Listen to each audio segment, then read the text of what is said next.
Bom, mais uma vez, bom dia, né? Hoje a gente recebe a Evelyn Rodrigues, da Superintendência da Mulher, da Secretaria Estadual do Desenvolvimento Social. Mais uma vez, quero agradecer a presença de todos. Vou passar a palavra para a Evelyn, para ela se apresentar, falar um pouquinho sobre qual que é a proposta dela para hoje, para a gente poder iniciar a oficina desse mês de julho, né? E dessa vez deu certinho, né? Dia 1º de julho a gente está organizando. Então, olá, bom dia. Bom dia a todas e todos. Meu nome é Evelyn Rodrigues, sou psicóloga de formação, mestre em psicologia pela Universidade Federal do Rio de Janeiro e sou atualmente a superintendente da mulher no estado de Goiás, aqui na Secretaria de Estado de Desenvolvimento Social.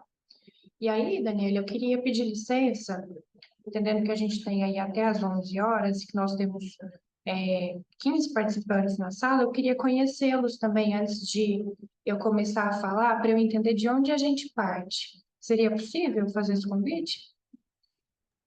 Claro, pode sim. Então, acho que a gente pode começar aqui pela ordem. O primeiro que aparece para mim é o Jonathan.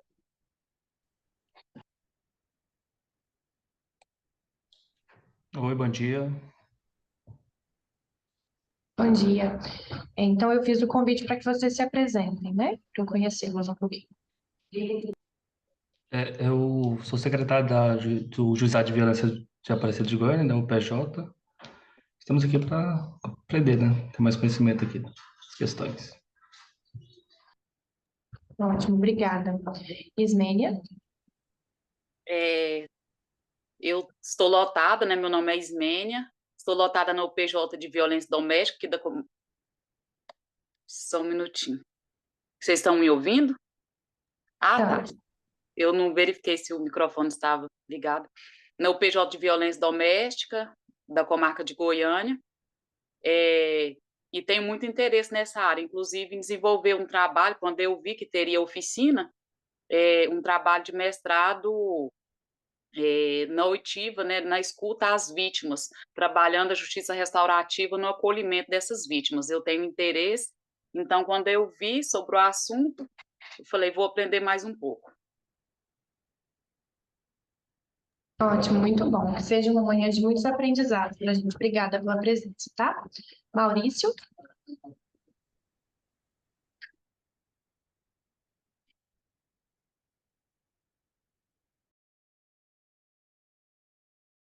Maurício, consegue me ouvir?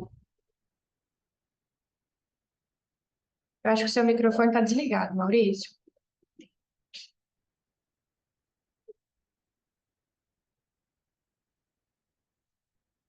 Saiu.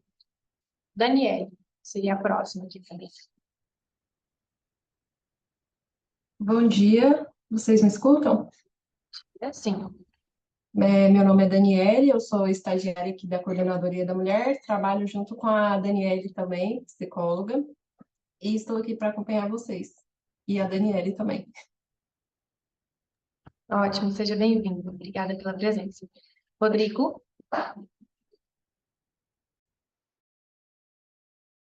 Bom dia, meu nome é Rodrigo, eu sou escrivão judiciário da UJS Criminal de São Luís de Montes Belos. Eu trabalho nessa área de execução penal e também com medidas protetivas, todas as ações penais e juizado criminal. Bem-vindo, Rodrigo. Obrigada. Ana Paula? Obrigado. Bom dia, eu sou Ana Paula, eu trabalho na assessoria do Juízo Criminal da Vara de Quirinópolis, e também sempre atuando com medidas protetivas e na execução penal também. Obrigada. Muito obrigada, bem-vinda. Roberta?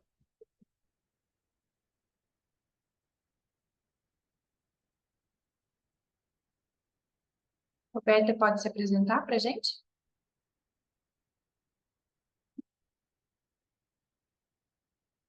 Amar.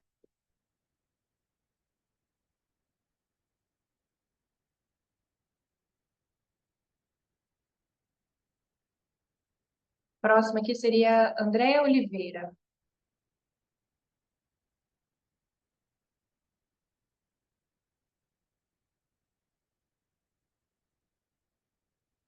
a Dércia.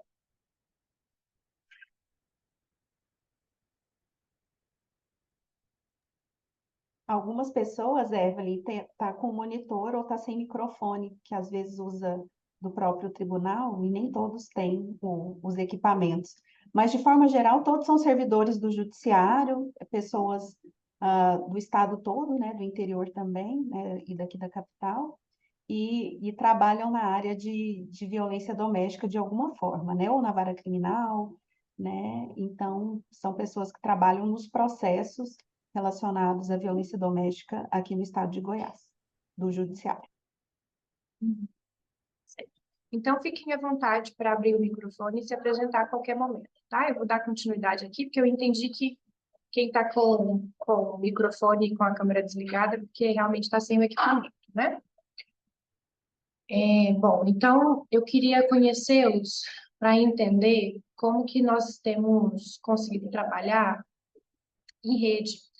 Eu vou mostrar para vocês alguns slides sobre o que norteia os princípios da política aqui na Superintendência da Mulher, mas eu já adianto para vocês que o trabalho em rede é o princípio fundamental, né? Então, hoje o carro-chefe da Superintendência da Mulher é o programa Goiás por Elas, que é a destinação de um valor mensal de R$ 300 por até um ano para as vítimas de violência doméstica com medida protetiva de urgência em atividade, em exercício, né? E isso só é possível de acontecer pela contribuição e pelo envio das informações do Tribunal de Justiça. Esse tem sido o fluxo, né? Então, os juízes concedem aí as medidas protetivas de urgência e as varas encaminham para as sedes solicitando o apoio para essas vítimas. E aí eu já deixo o meu primeiro pedido aqui, que é para que a gente tente estabelecer esse fluxo de uma forma mais célere, porque isso pode determinar quanto essa mulher vai estar disposta a romper, em definitivo, com um ciclo de violência. Mas para a gente organizar os pensamentos aqui, eu trouxe vários dos programas sociais que nós temos hoje no Executivo estadual, para que vocês tomem conhecimento dessas ações e que a gente consiga fazer o encaminhamento devido para essas vítimas, para que a gente consiga fornecer o suporte necessário para rompermos com o ciclo de violência. E aí, para isso, eu vou precisar compartilhar minha tela. Não sei se eu consigo aqui, Daniela.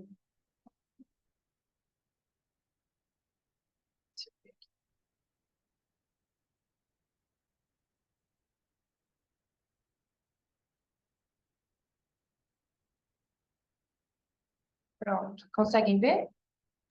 Sim.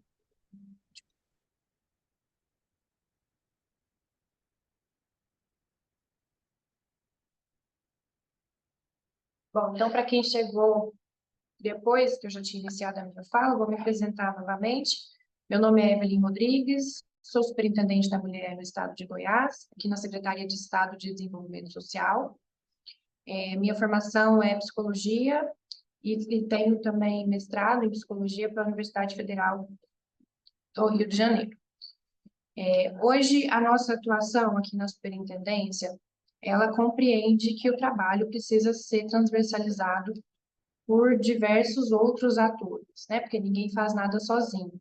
Então, se nós conseguirmos garantir que essa mulher tenha acesso às diversas estruturas que existem a nível estadual, a gente consegue garantir que ela possa romper com o ciclo da pobreza e com o ciclo da violência. Então, pensando nisso, foram desenvolvidos aí alguns programas voltados tanto para essa mulher vítima de violência, quanto para a sua rede, para aquelas pessoas que estão no seu círculo, para que isso consiga fornecer para essa mulher o apoio e o suporte necessário para, enfim, se levantar contra as violências sofridas.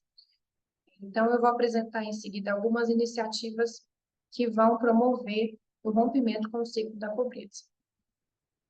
Hoje nós temos o Mães de Goiás, que é um programa destinado para as mulheres que têm filhos de 0 a 6 anos. Então, é um benefício de R$ 250 para mulheres que estejam em pobreza, extrema pobreza e baixa renda. temos hoje na SENS também o programa Aprendiz do Futuro, que é um programa de transferência de renda para esses jovens que também estejam em situação de vulnerabilidade, que estejam ali na faixa etária de 14 a 16 anos, para que eles possam aprender uma primeira função em órgãos públicos. Então, nós já conseguimos atender 6.250 jovens em vulnerabilidade, que além de ter o acesso ao salário, né, que são meio salário mínimo, a bolsa que eles têm acesso, eles conseguem se capacitar e ter ali um networking para garantir que nessa primeira oportunidade de emprego, eles realmente rompam a bolha, que eles estejam em uma situação social que faça com que eles atravessem esse ciclo da pobreza e consigam proporcionar para si próprios e para as suas famílias uma outra condição, uma outra situação social. Nós temos hoje também o benefício do crédito social, que é um recurso que gira entre R$ 1.000 e R$ 5.000 para pessoas que estejam em vulnerabilidade social, para que elas possam iniciar o empreendimento. Então, de repente, nós precisamos atender uma mulher que ela é cabeleireira, que ela tem o talento, já tem aquela predisposição para o trabalho, mas que ela não tem a chapinha, que ela não tem o espelho, o secador. Então, o crédito social entra para fornecer esse suporte financeiro para essas mulheres. Então, a gente consegue garantir aí que esse ciclo da pobreza seja quebrado, não somente através dos programas de transferência de renda, mas garantindo o empreendedorismo e a autonomia financeira dessa mulher. E esse programa tem se mostrado extremamente importante, especialmente para os nossos povos e comunidades tradicionais. Vocês que estão nos municípios entendem aí as especificidades desses povos, e que, por muitas vezes, eles já têm ali um arranjo produtivo que funciona e que gira de uma forma bacana, mas que falta esse mecanismo que vai estimular e que vai dar um suporte financeiro para essas pessoas. Então, o crédito social não é um empréstimo, é um crédito em que a pessoa tem acesso ao cartão e que ela pode ali fazer a compra dos equipamentos que vão garantir que os seus arranjos produtivos funcionem. E para que se tenha acesso a esse programa, o protocolo que nós estabelecemos é que alguma liderança comunitária ou que algum parceiro interessado entre em contato ou com a Secretaria de Estado de Desenvolvimento Social ou com a Secretaria de Retomada, para que nós possamos fornecer um curso para essa pessoa. Então, depois de capacitada, essa pessoa teria acesso ao crédito social. Nós temos também o programa Dignidade Menstrual, que garante a distribuição de absorventes para meninas e mulheres em situação de vulnerabilidade. Então, esses absorventes já têm sido distribuídos na rede estadual de educação e também, prioritariamente hoje, para as mulheres de povos e comunidades tradicionais e também para as mulheres em situação de rua, além das meninas que estão ali no sistema socioeducativo se reeducando. Nós contamos hoje também com o programa Passe Livre Estudantil, que garante a gratuidade nas passagens de até 48 passagens por mês para os estudantes que estejam com matrícula ativa em instituições de ensino, seja públicas ou privadas, seja de educação básica ou superior. Auxílio nutricional de água e energia, que é um benefício que é fornecido para as instituições que prestam algum atendimento social. Então, são aquelas instituições do terceiro setor que fazem o atendimento para a população. Então, de repente, é uma instituição que tem muitos custos e que não consegue custear aí a água e energia, e aí a SEDES consegue fornecer a isenção dessas tarifas e também o repasse de recursos para o auxílio nutricional dessas entidades. Hoje nós temos na SEDES também a garantia do passaporte da pessoa idosa, que garante para esses idosos um passaporte que permite que eles viajem por até 4 meses, até 4 vezes por mês aqui no estado de Goiás e também em outros estados. Então, esse benefício ele é destinado para idosos que estejam ali também em vulnerabilidade social e tem garantido para esses idosos uma flexibilidade e acesso à cultura e entretenimento. Isso é fundamental, porque quando a gente fala de benefício socioassistencial, a gente costuma pensar somente em situações de garantia e de transferência de renda. Mas nesse caso aqui, a gente está falando sobre garantir para esses idosos o mínimo de condições de estarem ali visitando as suas famílias, de estarem tendo acesso a lazer e entretenimento.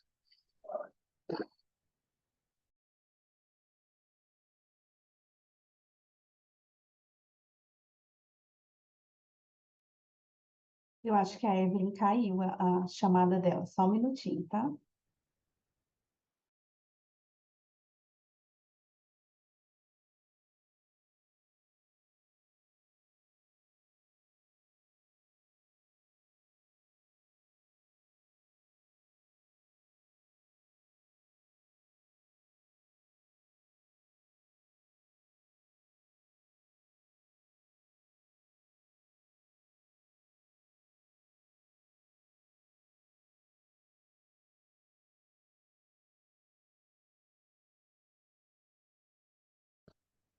Vocês conseguem me ouvir?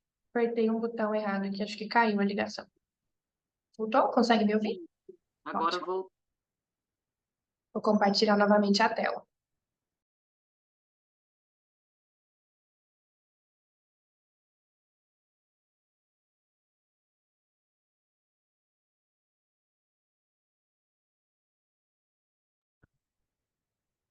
Pronto, então dando sequência aqui, nós temos hoje na sede também a carteira de identificação da pessoa com transtorno do espectro autista, que vai ser um recurso para conseguir identificar essa pessoa que tem aí esse diagnóstico e que, a partir dessa carteira que reconhece essa especificidade dessa pessoa, ela vai ter acesso aos demais direitos que precisam ser requeridos, né? Então, até para solicitação de plano de saúde, para atendimento especial, para vaga de estacionamento especial, essa carteira é fundamental. Nós temos também o passe livre da pessoa com deficiência, que garante o direito de gratuidade em viagens no território goiano às pessoas com deficiência, com um número ilimitado de passagens por mês.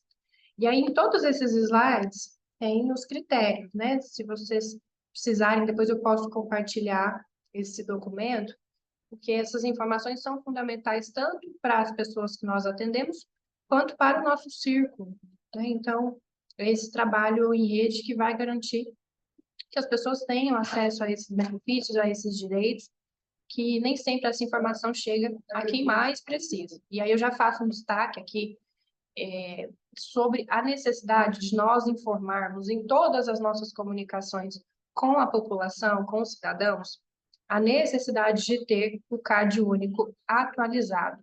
Então, essa é a ferramenta que nós utilizamos para filtrar quem vai ser beneficiário desses programas sociais. Então, é fundamental que em todas as comunicações, no primeiro contato, a gente já sinalize para essas pessoas que elas precisam ter o CAD único atualizado, porque é esse o filtro que é utilizado em todos os programas sociais do governo. Evelyn, só para a gente esclarecer aqui, esse CAD único, onde que a pessoa faz o preenchimento, é um formulário que tem na internet, ela tem que procurar alguma instituição, como é que é? Ótima pergunta. A gente fala o CAD único, né, como se fosse uma coisa extremamente divulgada e não é, deveria ser, né? Isso deveria estar na televisão, deveria ter propaganda comunicando isso todos os dias, mas não é essa a realidade. O CAD único, ele é o formulário que vai dar acesso ao Sistema Único de Assistência Social. Então, nós temos hoje o SUS, né, que é amplamente conhecido e divulgado, e nós temos o SUAS, que é o Sistema Único de Assistência Social. que foi uma iniciativa do governo federal para que a gente pudesse englobar e centralizar as informações que dizem respeito às pessoas que estejam em situações de vulnerabilidade social. Então, o CAD Único é o formulário que faz com que essa pessoa entre nos programas do governo. Ele é preenchido através de um assistente social no CRAS.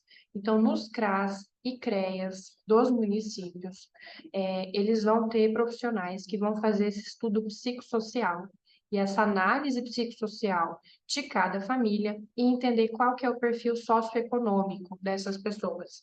E nesse ato, eles vão identificar quantas pessoas tem na casa e qual que é a renda per capita da família. Então, essa família vai ser enquadrada dentro desses termos que eu já utilizei anteriormente, né? Que é extrema pobreza, pobreza, baixa renda, e, em geral, são essas 3 categorias que são contempladas com os programas sociais do governo. Então, por que é importante ter o CAD Único atualizado? Ele é um sistema de dados que as informações que são concedidas ali no ato do cadastramento, elas duram até 2 anos na base de dados. Então, é muito importante que isso esteja atualizado, porque completou 2 anos, a pessoa sai desse banco de dados. E aí, o CAD Único, ele é a porta de entrada para vários programas, os que eu já mencionei aqui, todos exigem CAD Único, e o maior deles, né, o principal, que é o Bolsa Família, que tem conseguido aí garantir para as famílias o mínimo de subsistência. Então, é importante que esse CAD Único esteja atualizado e esteja, de fato, retratando a realidade daquela família, que é isso que vai determinar o acesso a esses programas sociais. Nós temos também aqui nas sedes a Gerência de Garantia de Direitos, que faz o registro civil. Então, para aquelas pessoas que atendem o perfil socioeconômico, existe a emissão aí de documento, a segunda via de alguns documentos, então certidão de nascimento, de casamento, de óbito e encaminhamento para RG, para o registro geral, né, de forma gratuita para essas pessoas que atendam aos critérios de renda. Nós temos também aqui na Secretaria o programa Dignidade, que é um recurso no valor de R$300 mensais para aqueles idosos que ainda não conseguiram se aposentar. Então, a gente tem um problema hoje, né, no Brasil, que o idoso, a pessoa a completar esses 60 anos, ela passa a ser considerada idosa, mas ela ainda não pode se aposentar. Então, nós temos essa lacuna aí, né? Da pessoa que é considerada idosa, mas que ainda não tem a idade suficiente para se aposentar. Então, pensando nisso, o nosso governador, nossa primeira-dama, desenvolveram esse programa para que esses idosos tenham esse auxílio, esse suporte, no valor de R$300, até que eles consigam se aposentar lá com o BPC, que só prevê essa aposentadoria a partir dos 65 anos de idade. E, mais uma vez, para que esses idosos sejam atendidos, eles precisam estar aí em situação de pobreza ou extrema pobreza. O programa Goiás por Elas, que aí a gente já entra aqui na Superintendência da Mulher, que é um programa que vai aí contar com o fluxo do atendimento do Tribunal de Justiça, que é um programa de assistência por meio do CREI, que é o Centro de Referência Estadual de Igualdade, que oferece atendimento presencial e online para as mulheres vítimas de violência no Estado e faz parte do programa Todos por Elas, e que vai atender aquela dimensão que eu havia sinalizado para vocês, do valor de R$300 por mês, por até 1 ano, para essas mulheres vítimas de violência doméstica com medida protetiva de urgência ativa. E o critério para incluir essa mulher no Goiás por Elas é o CAD Único atualizado. Então, vocês das comarcas enviam para a gente uma lista com o nome das mulheres atendidas aí com o pedido de medida protetiva, e nós confeccionamos o cartão e entregamos para essa mulher. Mas não é qualquer mulher, como eu já havia adiantado. né? Algumas não vão atender o perfil socioeconômico e outras vão atender o perfil socioeconômico, mas que por não estarem com o CAD único atualizado, não vão ser contempladas. E aí eu destaco mais uma vez a importância de nós falarmos sobre isso de forma frequente e constante com essas mulheres, porque o CAD único é um banco de dados que demora 40 dias para ser atualizado. Então, uma mulher que teve a coragem de fazer a denúncia, de procurar ajuda, mas que precisa de um apoio, precisa garantir a sua segurança alimentar, ela vai ter que esperar. Depois de fazer essa denúncia, quando ela for orientada, ela vai ter que esperar 40 dias para que o seu nome esteja no banco de dados do CAD único, para que aí sim seja contemplada com o cartão. Então, quanto antes a gente fizer esse processo de orientá-la a fazer essa atualização, menos tempo a gente demora para conseguir atendê-la. Nós já repassamos essa orientação para a doutora Anelisa, que é a delegada que tem aí atuado a nível estadual no combate à violência contra a mulher, para que essa instrução seja feita lá no momento da denúncia, que a gente ganha mais tempo ainda. Mas caso isso passe, né, caso isso não seja informado ali no momento da denúncia, eu peço que vocês que estejam fazendo o atendimento dessa mulher já orientem sobre a atualização do CAD único, para que a gente consiga atendê-la com maior celeridade. E aí, aqui algumas outras ações da Superintendência da Mulher que são importantes que os senhores tomem conhecimento também, que vocês podem articular isso nos municípios de vocês, e a Superintendência da Mulher está 100% à disposição para somar forças e para contribuir com vocês nessas ações. Então, nós temos, desde 2019, o Pacto Goiano pelo Fim da Violência contra a Mulher, que foi aquele pacto que foi lançado pelo governador, que ele tinha até um slogan, que dizia que em Goiás, quem agride uma mulher, agride no estado inteiro. Então, esse pacto, ele pressupõe, primeiro, um trabalho em rede, então ele articula as instituições do Executivo, do Legislativo e do Judiciário, para que haja uma mesma linguagem, para que haja uma engrenagem que faça com que essa mulher seja atendida de forma prioritária nesses programas sociais, e ele também garante que os municípios façam um compromisso de adesão a esse pacto. Então, os prefeitos precisam fazer adesão ao pacto e, com isso, eles assumem alguns compromissos. Por exemplo, criação de uma estrutura municipal, uma superintendência, uma secretaria, que vai tratar das políticas para as mulheres. A criação de uma casa-abrigo, que é uma grande dificuldade que nós temos. Em Goiânia, por exemplo, nós estamos com uma dificuldade tremenda de abrigamento para essas mulheres. Então, uma mulher que optou por, enfim, sair do ciclo de violência, nós conseguimos garantir aí o Goiás por Elas, esse recurso de R$ 300, mas nós temos uma dificuldade tremenda para abrigamento dessa mulher. Então, nós precisamos que os gestores municipais estejam sensíveis a essa causa para que esse trabalho em rede de fato aconteça. Então, o Batalhão Maria da Penha consegue atender essa mulher, o Tribunal de Justiça concede a medida protetiva de urgência, mas a gente também precisa que o município assuma alguns compromissos e algumas responsabilidades para que essa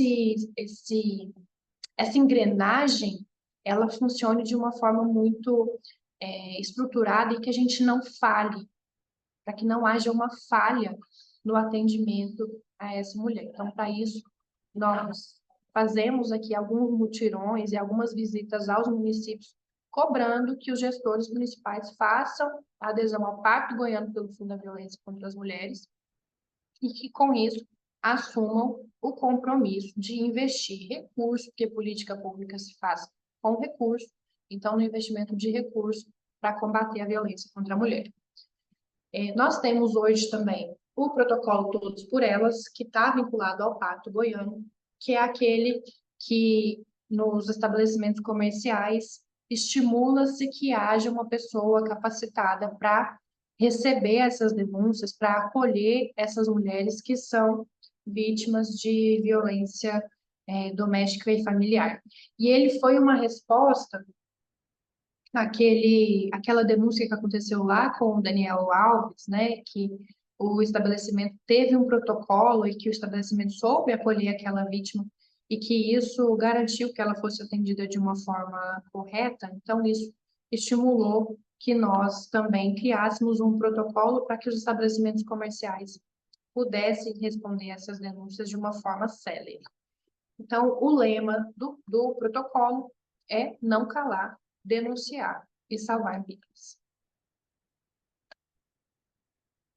Nós temos hoje na superintendência também duas principais ações que envolvem os grupos reflexivos, e aí depois eu quero ouvi-los e ouvi-las sobre como que tem funcionado os grupos reflexivos nas comarcas de vocês, porque nós temos aqui hoje na sede a central dos grupos reflexivos, que faz o encaminhamento desses homens que são beneficiários desse grupo reflexivo, faz o encaminhamento dos grupos reflexivos em atividade, em exercício, e também faz a capacitação para os municípios, para que eles possam conduzir esses grupos reflexivos com os beneficiários da lei.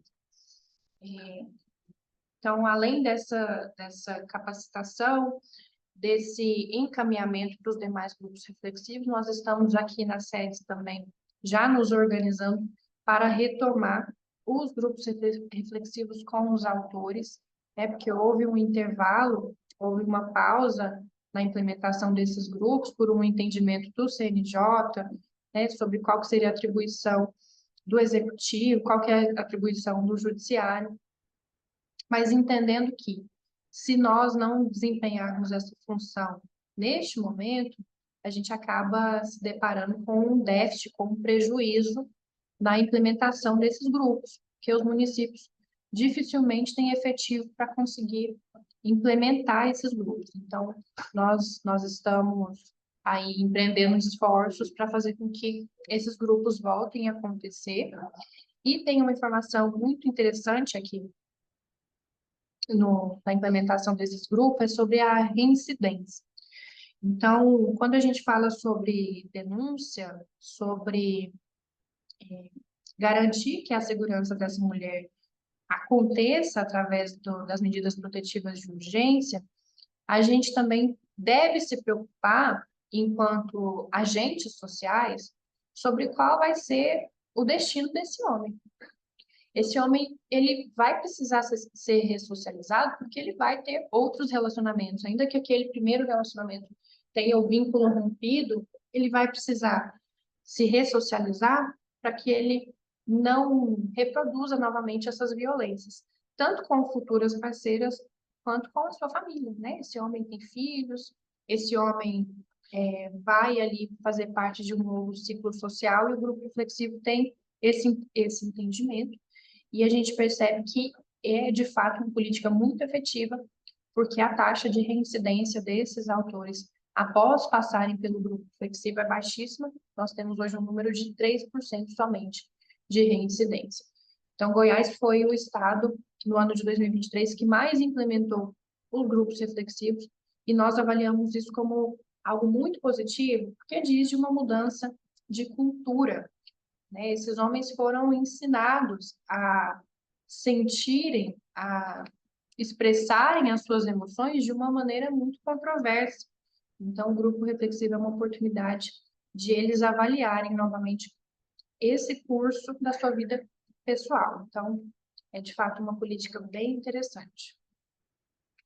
Nós temos também hoje na Superintendência o Centro de Referência Estadual da Igualdade, que vai acolher as vítimas de violência doméstica com um apoio psicossocial e jurídico. Então, nós temos psicólogas, advogadas e assistentes sociais que vão fazer esse atendimento, esse acolhimento.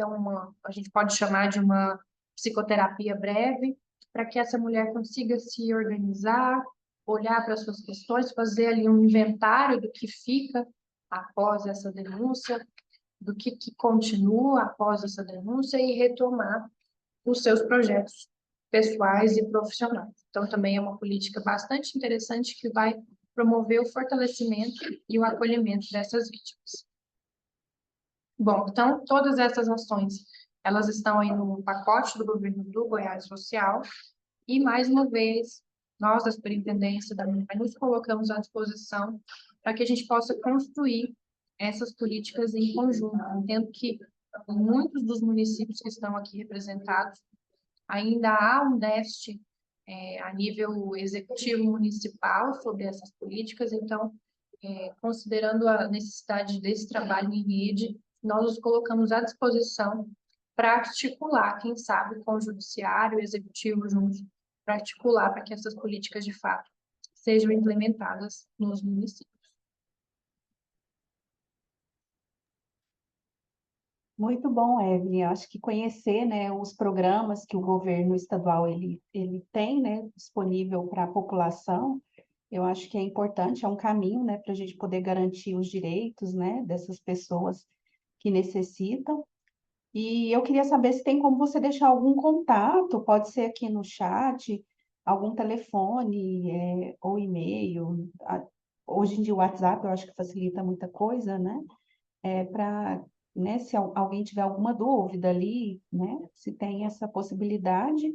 Os slides também, a gente pode colocar se for possível também colocar aqui no chat, que a pessoa já tem acesso agora. Senão eu coloco na descrição do vídeo, porque a gente vai subir para o YouTube, né, da coordenadoria essa fala, né, essa oficina de hoje, e a gente coloca na descrição do vídeo. Com certeza. Eu vou compartilhar aqui no chat, eu vou colocar um institucional, mas, Daniela, você fica muito à vontade de compartilhar o meu pessoal também, caso alguém precise tirar uma dúvida para falar diretamente comigo, tá? E aí eu quero, inclusive, também abrir para dúvidas, para que a gente faça aí um resgate de como que essas políticas têm funcionado nos municípios de vocês, para que a gente possa fortalecer esse trabalho em rede. Então, eu abro esse espaço para que a gente possa dialogar um pouquinho.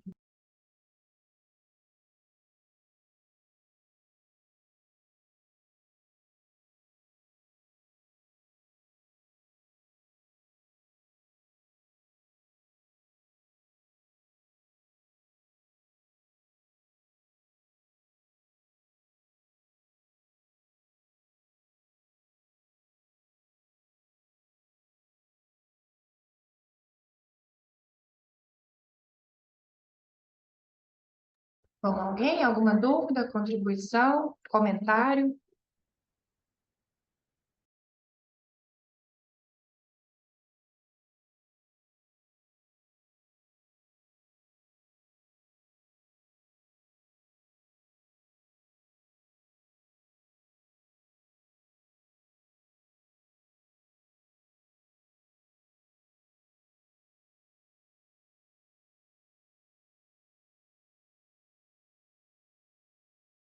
Evelyn, sobre o benefício de R$ 300 para as mulheres em situação de violência, é, ele é no estado todo? Como é que é a amplitude, o alcance dele? Isso. É para todas as comarcas do estado. Vocês encaminham para a gente a solicitação, a gente solicita aqui a confecção do cartão e, em seguida, vamos até o município para fazer com que esse cartão chegue nas mãos das mulheres beneficiárias.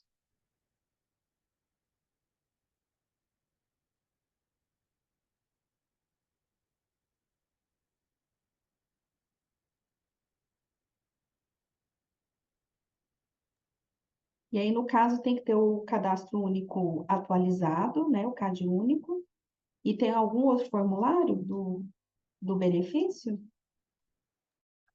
Não, essa solicitação ela é feita mediante ao encaminhamento das varas para a superintendência, né? Então, vocês atendem aí as possíveis beneficiárias, vocês encaminham para a gente uma lista e, mediante essa lista, é feita a consulta no CAD único para compreender qual que é o perfil socioeconômico dessas mulheres e, a partir disso, é gerado o cartão. Então, não é um programa que dá para se inscrever, né? Que dá para compartilhar o contato com a mulher para que ela procure a gente. Isso é feito mediante a solicitação do Tribunal de Justiça para esse benefício. Certo. Aí, por e-mail? Isso tem sido encaminhado pro e-mail do programa. Vou pegar o e-mail aqui, colocar no chat. Várias dessas varas já têm encaminhado para a gente, mas de repente ainda há uma falha de comunicação com algumas dessas varas. E aí essa é uma dificuldade, eu já até aproveito esse momento aqui para explicitar isso, porque como os servidores que fazem o atendimento dessas mulheres possuem pouco conhecimento sobre o programa, às vezes acontece de repassar uma informação equivocada, né? E aí isso gera uma expectativa dessa mulher. Então, é importante sempre destacar que é um programa para as beneficiárias com medida protetiva de urgência ativas, que estejam em vigência por até um ano e que atendam ao perfil socioeconômico, e que não é possível se inscrever. Esse nome chega para a gente enviado pelo Tribunal de Justiça. Então, de repente, existe essa expectativa das vítimas, elas chegam ansiosas aqui querendo já buscar o cartão, mas não é esse o fluxo que foi estabelecido para que essas mulheres sejam atendidas. Eu gostaria aqui na nosso PJ, geralmente, quando há, pelo judiciário, né, a decisão de concessão da medida protetiva, os juízes já inserem, né, caso haja interesse da vítima. Daí a gente pede o ofício para vocês, com os dados, né, do RAI. Aí o que a gente tem observado? Muitas das vezes, antes a gente fazia o contato com ela, né, o PJ de Violência Doméstica aqui de Goiânia, pelo telefone, né, intimava do deferimento das MPUs e já perguntava desse interesse. Agora, alguns estão constando, e isso está sendo muito importante, eu gostaria de enfatizar isso, para que a vítima consiga esse benefício na delegacia, no RAI, quando a vítima vai até a delegacia e fala, olha, aí ela é questionada, né, porque tem que haver o interesse dela, tem que manifestar esse interesse, talvez ela vai aí, porque lá na delegacia ela não manifestou, mas alguém teve conhecimento e informou para ela, né, daí, constando no RAI, mesmo que na decisão esteja lá, caso haja o interesse dela, a gente já encaminha para vocês também. Ismênia, em Goiânia, tem girado muito bem o programa, mas existem alguns municípios que ainda estão com esse déficit. Então, por isso esse momento aqui é tão importante, porque eu tenho até um exemplo do município de Abadia de Goiás, que eu não sei se tem alguém aí de Abadia, mas que nós estávamos com dificuldade de obter acesso a essa lista. E por isso as beneficiárias tinham a expectativa de receber esse recurso, mas que ficava impossibilitado porque nós não recebíamos essa lista. E a única forma de termos acesso a esses números, a esses dados, neste primeiro momento, é através do encaminhamento, através das vagas. Tem uma pergunta da doutora Aline aqui no chat, que ao encaminhar o e-mail, gera um protocolo para a beneficiária saber o encaminhamento e o trâmite do recebimento. Assim que o e-mail é recebido aqui pela superintendência, nós já enviamos para a confecção desses cartões.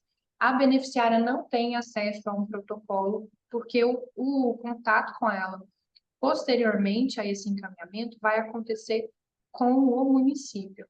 Mas a senhora pode ficar muito à vontade, doutora, para encaminhar e para compartilhar esse contato que eu coloquei aqui no chat, porque em caso de dúvida, a gente pode consultar caso a caso, e a gente sabe que essa atenção particular com cada uma delas vai garantir esse olhar atento e que vai fazer com que elas se sintam seguras para continuar nesse processo. Então, embora não haja esse protocolo, elas podem tirar a dúvida conosco aqui a qualquer momento através desse telefone que eu compartilhei.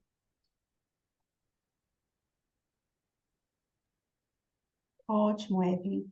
E você podia repassar, por gentileza, o e-mail do programa? Eu sei que muitas pessoas já têm o acesso, né? Mas como a oficina hoje aqui é direcionada a isso, acho que ficaria interessante para ficar bem redondinho, né? Já estou colocando aqui no chat.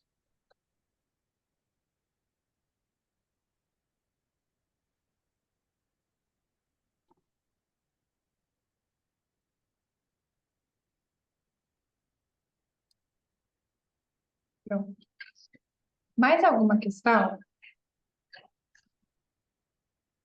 Queria ouvi-los e ouvi-las também sobre a percepção que vocês têm tido sobre esse programa, se tem conseguido de fato atender as vítimas, se é novidade para vocês, o que vocês pensam de fazer com essas informações que foram discutidas aqui nessa manhã.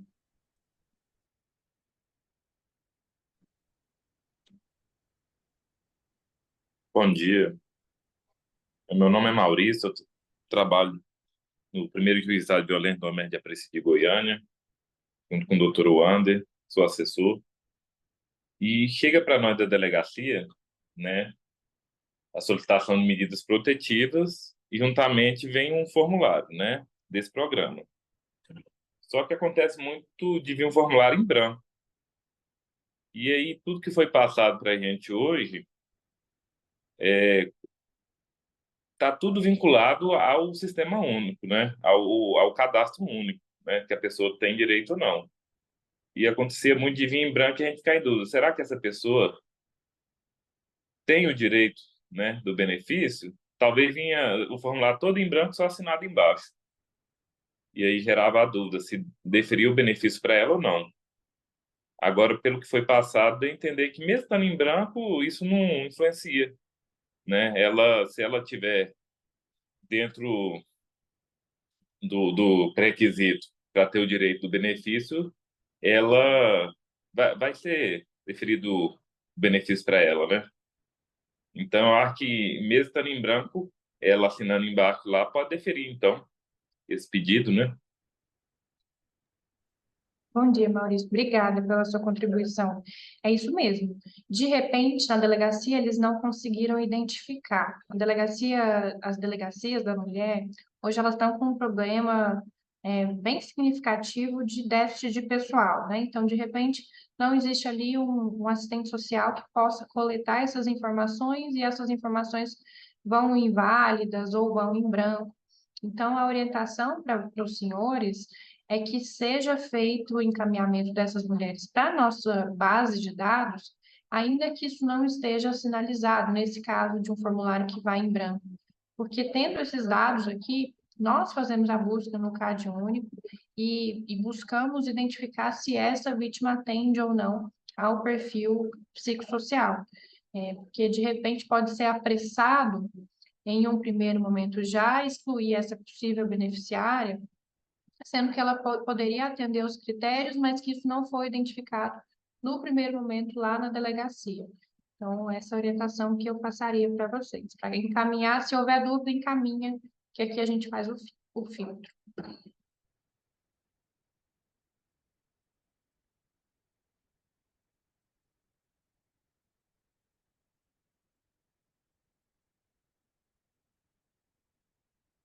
Alguma outra questão?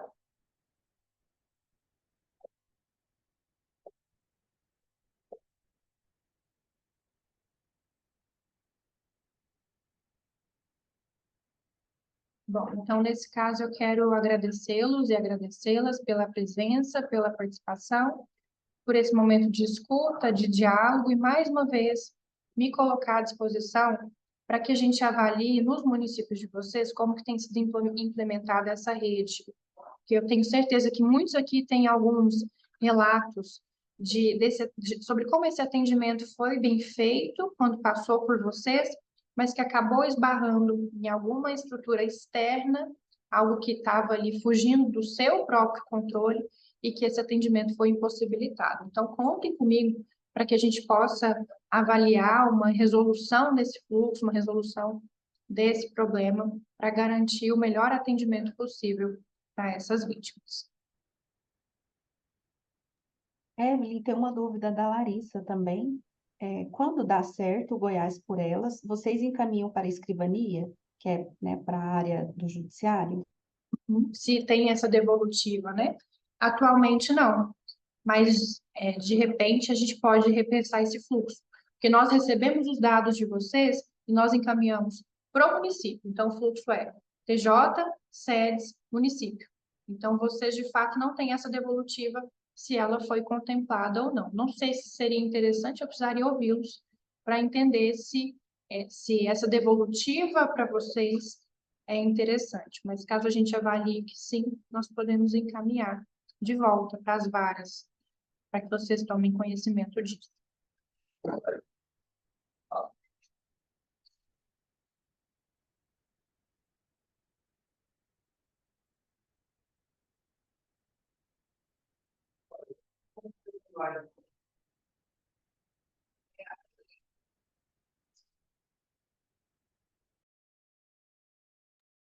Larissa, não sei se dá para abrir o microfone aí, mas talvez seria interessante entender se essa sua pergunta é também uma provocação, é também um convite para que esse fluxo se estabeleça.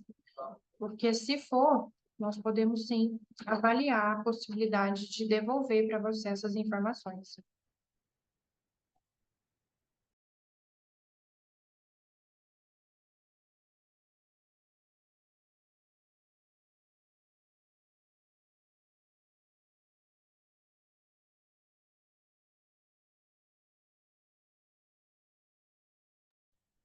Certo.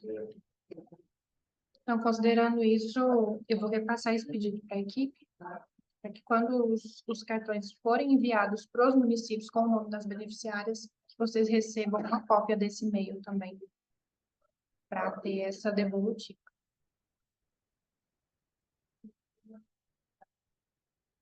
Por nada. Alguma outra questão?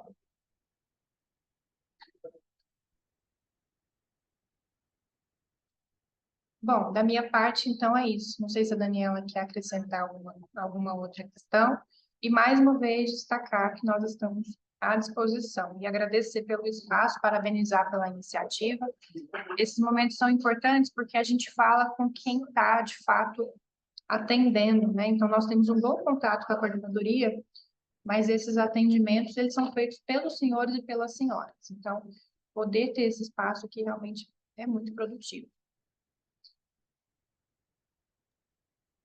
Bom, eu não tenho mais nenhuma questão, acho que já foi repassado, né, o que eu estava imaginando, e agradecer a você, Evelyn, pela disponibilidade de estar aqui com a gente nessa manhã, né, apresentando, né, quais são as propostas, os programas oferecidos pelo governo estadual e disponibilizar, né, o telefone, o e-mail, isso é muito bom. Eu só queria deixar registrado, fazer um print aqui dessa oficina de hoje, que geralmente a gente faz de todas, né? E lembrar a todos que estão aqui participando para responderem a lista de frequência que a gente deixou aí no bate-papo. E a gente se encontra, então, no próximo mês. E quem puder abrir a câmera, por gentileza, para a gente fazer o print. Deixa eu só colocar aqui para eu ver mais pessoas. Só um minutinho. Vamos lá? No 3. 1, 2. Ok.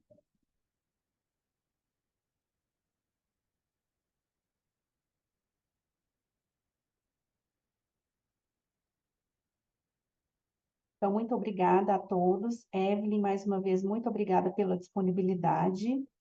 E aguardamos vocês, então, no mês de agosto. Se alguém tiver alguma pergunta também, pode mandar no nosso WhatsApp. O pessoal da SEDES também deixou aí o WhatsApp deles, né? E a gente fica à disposição, tá bom, gente? Boa semana, um bom mês para a gente. E a gente se encontra na próxima. Evelyn, mais uma vez, obrigada. Daniele Cardoso, por estar aqui me ajudando também. Um abraço para vocês, viu? Obrigada pela presença de todos, pela escuta, estamos à disposição. Obrigada pelo convite. Até a próxima.